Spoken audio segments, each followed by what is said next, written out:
Joining me now is Niambi Carter. She is a political science associate professor at Howard University here in Washington, D.C. She is also the author of American While Black, African Americans, Immigration, and the Limits of Citizenship. I kind of want to talk a little bit about Hendrik's story, but before we get to that, I want to get your thoughts on watching the president today. Once again, talking about law and order. He said racism isn't a systemic problem. This is just a tiny percentage of bad cops. What was your takeaway? I mean, this is Donald Trump being himself. I mean, I didn't expect much from today. I knew it would look like he was doing the most, but he was actually doing the least. None of this was all that interesting. None of this was really reform. I mean, it was, as Senator Harris said, nothing about how officers would be held accountable for violating the constitutional rights of American people. And then it also talked about the cops had died in the line of duty. It managed to center police in the middle of this conversation about reform when really we should be prioritizing the lives of civilians and citizens that they serve.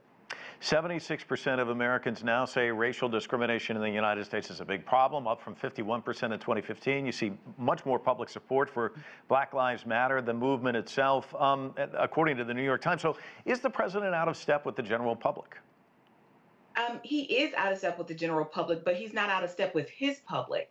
Donald Trump does not govern like the president of the United States. He governs as the president of his followers and those who will vote for him.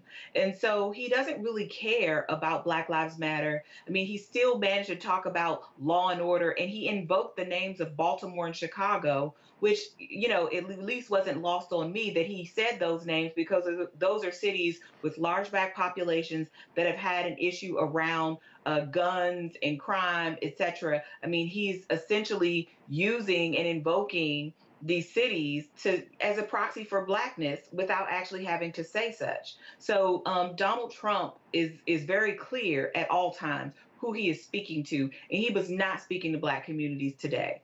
Republican senators expected to unveil their legislation. A lot of people say it'll probably mirror what the president has done. Of course, the House has their own legislation that they're looking at. What type of reforms would you like to see, and what are we likely to see, do you think?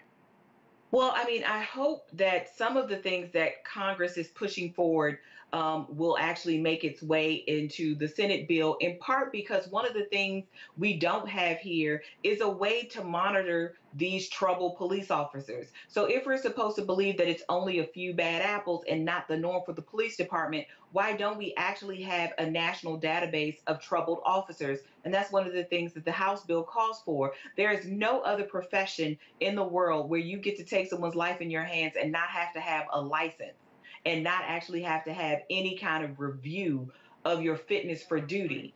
And yet we see that we have more regulation of doctors and lawyers than we do of police officers who walk around with guns and tasers and all kinds of things every day. So I hope that happens. I also think it's important that we be mindful that part of that House bill was also trying to demilitarize local police forces.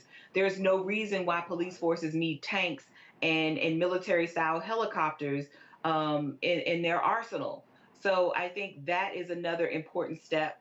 And then this larger question around putting some money towards social services and increasing the social safety net for those communities that are very vulnerable. The police are being deployed to things that should have nothing to do with police function. They don't know how to deal with people in mental distress. They don't know how to deal with people who may have a drug-induced psychosis. They should not be deployed for those kinds of calls. So I would much rather see monies be allocated to shoring up our social services. You make some great points. Thanks so much for joining us. Appreciate it. Thank you for having me.